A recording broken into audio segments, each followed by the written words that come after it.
Fala aí, galera, beleza? Professor Diogo Prado falando. O tema da aula de hoje é dilatação térmica, ok? Vamos lá.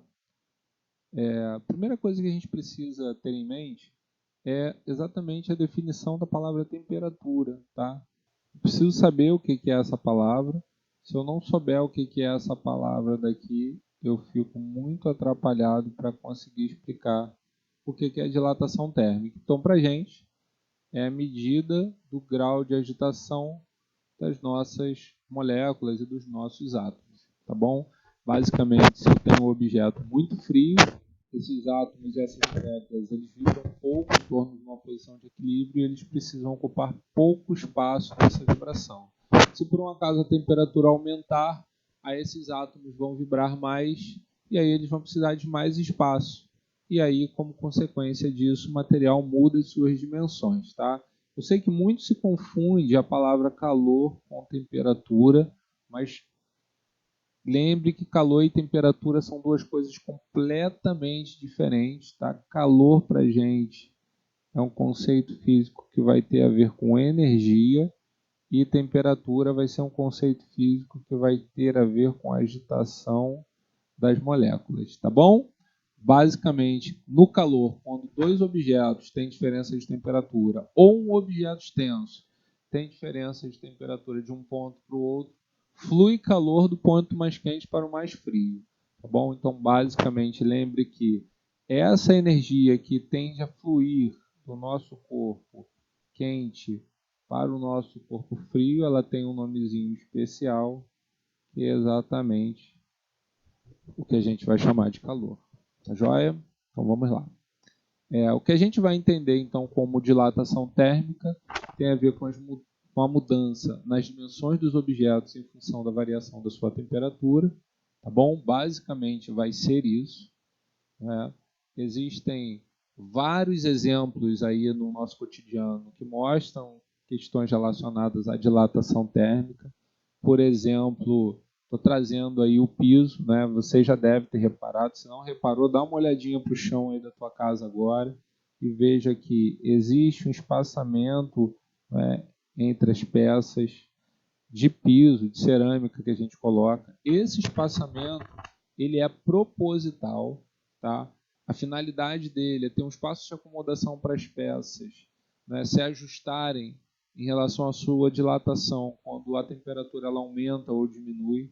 Então, por exemplo, se você coloca pisos muito próximos e no dia a temperatura ela aumenta demais, essas placas, né, elas tendem a se dilatar e se não tiver esse espaço apropriado, uma vai ficar forçando a outra e aí pode quebrar, pode soltar, enfim, a pessoa ela pode acabar tendo um prejuízo. Então, uma forma de você proteger a peça é você deixar esse espaço que a gente vai chamar de fenda de dilatação, tá bom?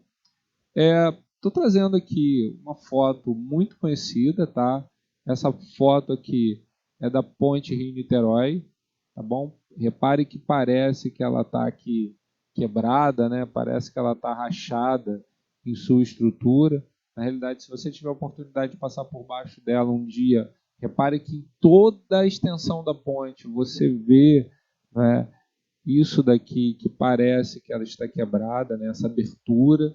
Se você passa por cima, você sente, né, o carro batendo, né, numa valinha, né, poderia dizer assim, que também é exatamente consequência dessa abertura.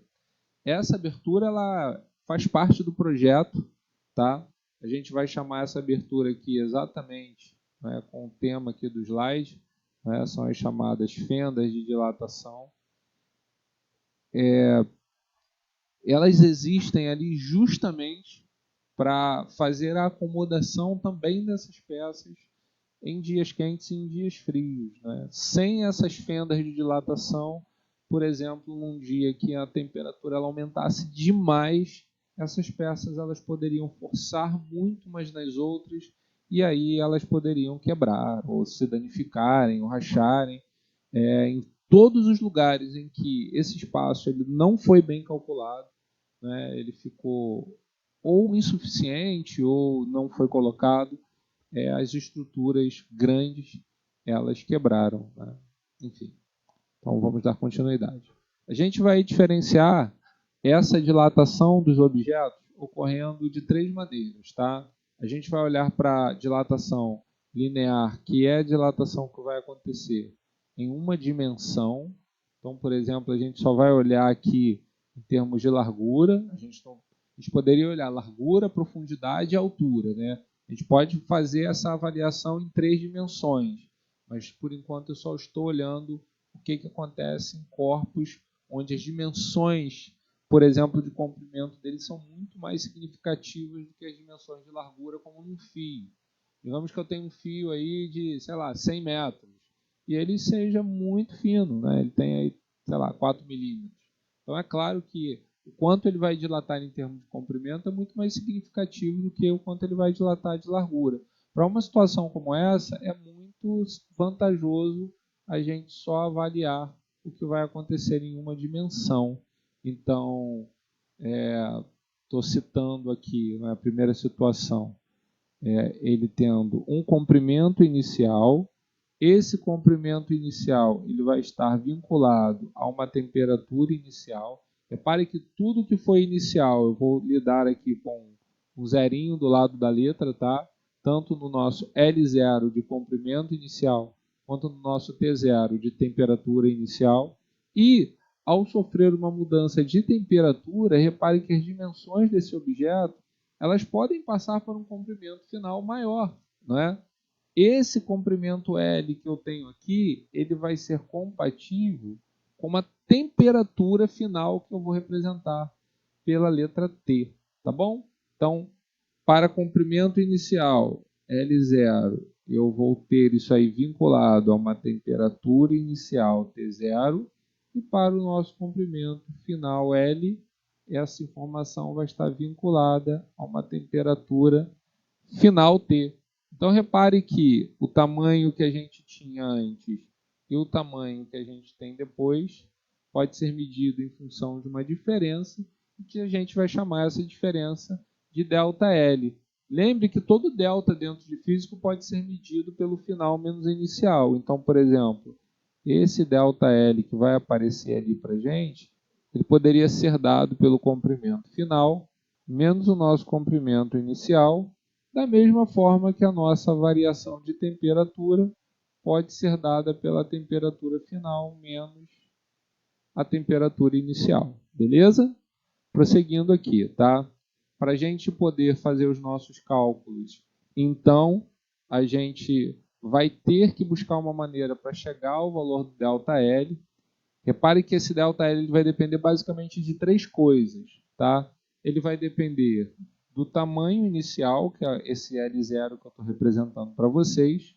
É claro que se eu tiver um L0 de um determinado tamanho, de 1 centímetro, né, o tanto que a gente vai ter de dilatação do que um L0 de 1 quilômetro, né, vai ser diferente. Então, eu não posso dizer que o comprimento, que a variação do comprimento, ΔL, para uma barra, um fio de 1 centímetro, é o mesmo ΔL de um fio de 1 quilômetro. Então, a gente acrescenta aqui a informação de que esse ΔL vai depender do comprimento inicial.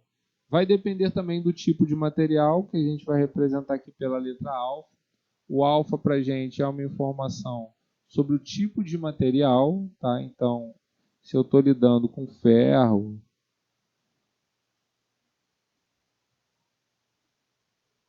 só escrever aqui. Se eu estou lidando com ferro, se eu estou lidando com alumínio, se eu estou lidando com cobre, essa informação ela vai entrar justamente aqui no nosso alfa. E por fim, a gente tem aqui o nosso ΔT como variação de temperatura. Tá? Claro que isso aí faz parte também do ΔL. Se a temperatura ela aumentar de 10 para 20 graus Celsius, o quanto que esse objeto vai dilatar vai ser muito menos do que se essa temperatura ela aumentar de 20 para 50, por exemplo. Né? Então, é só para termos aí os significados das letras. Né? O ΔL vai ser para a gente a variação do comprimento do fio. Né? O L0 é o comprimento inicial, o L é o comprimento final. O alfa a gente vai chamar de coeficiente de dilatação linear.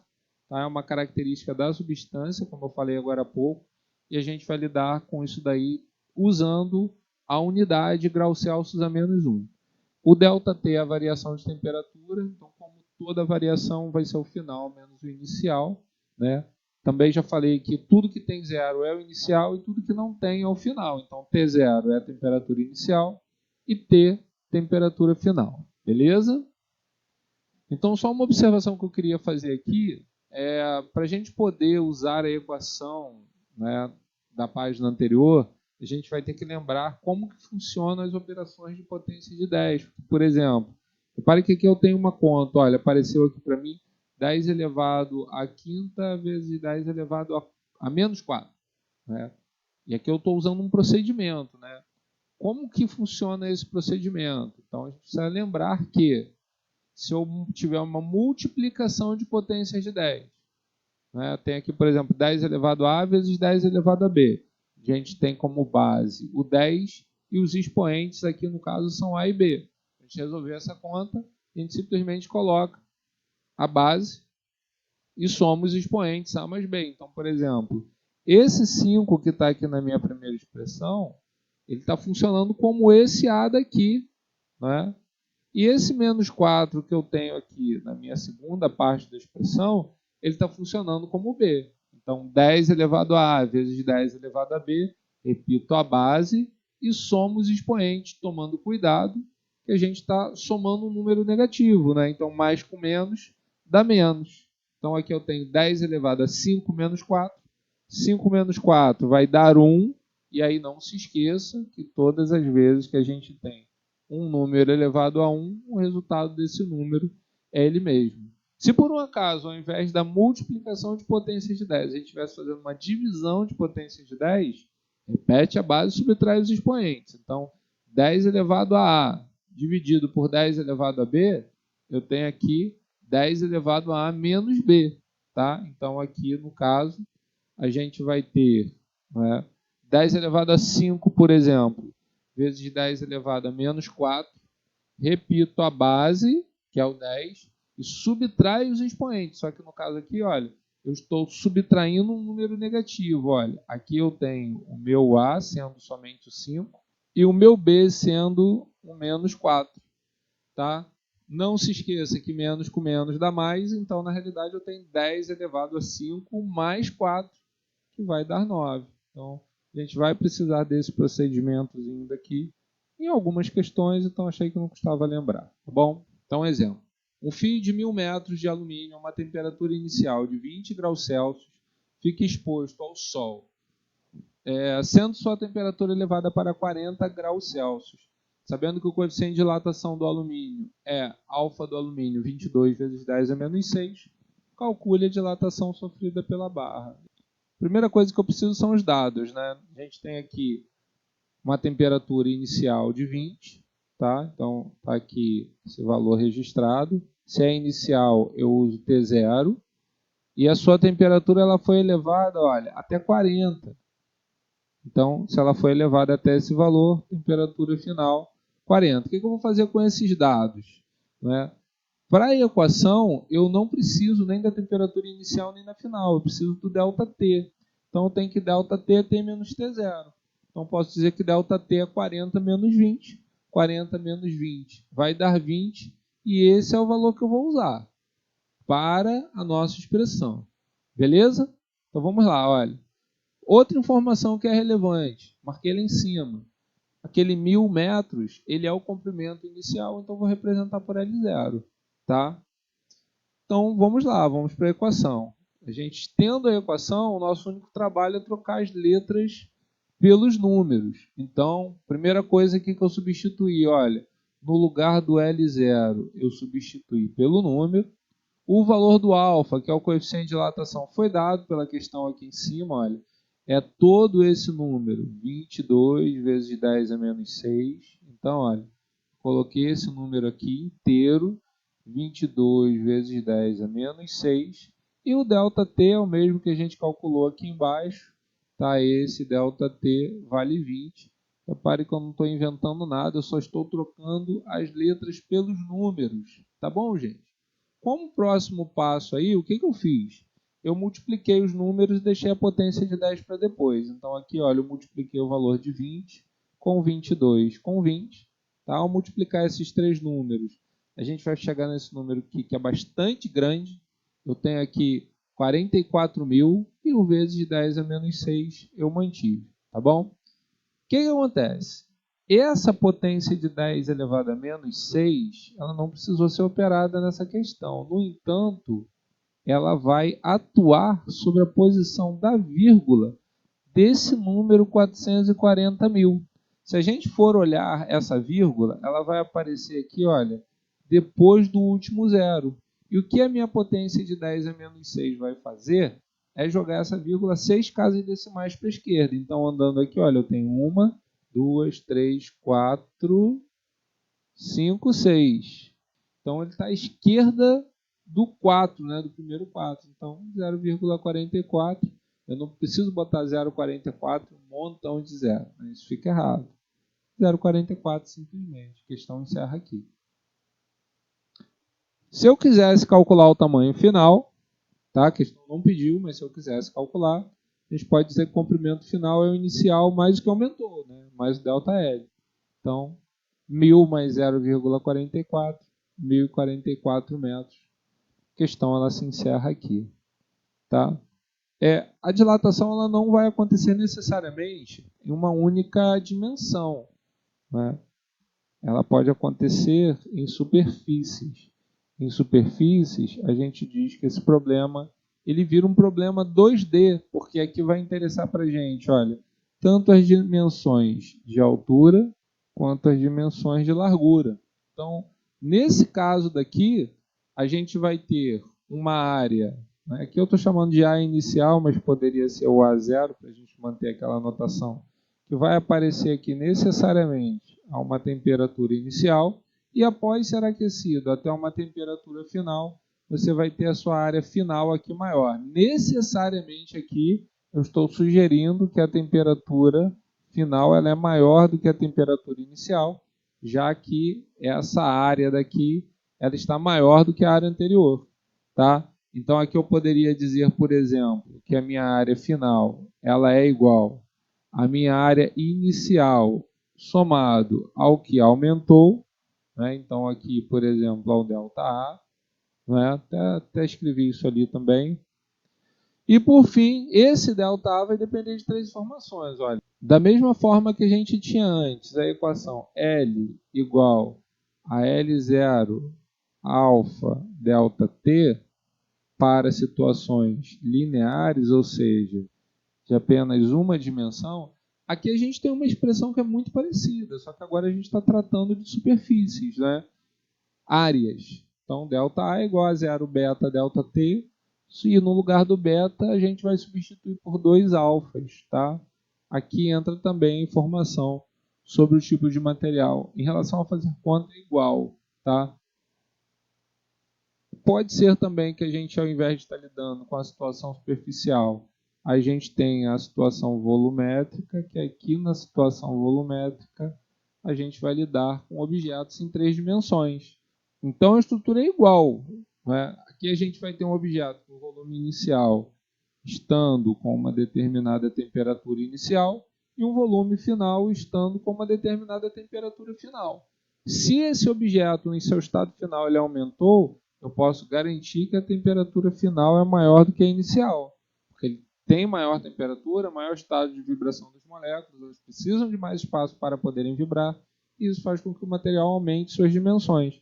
Então aqui a gente poderia dizer, olha, que o nosso volume final, ele necessariamente vai ser o inicial somado àquilo que aumentou. E esse o tanto que aumentou, ΔV, ele vai ter uma estrutura que é muito parecida com a estrutura da primeira equação, né? Só tendo cuidado que agora o nosso coeficiente de dilatação volumétrica, que é o nosso gama, ele vai ser o triplo de alfa. Né? A gente está aqui no problema 3D. Tá bom, galera? Eu vou passar uma ficha de exercício para vocês.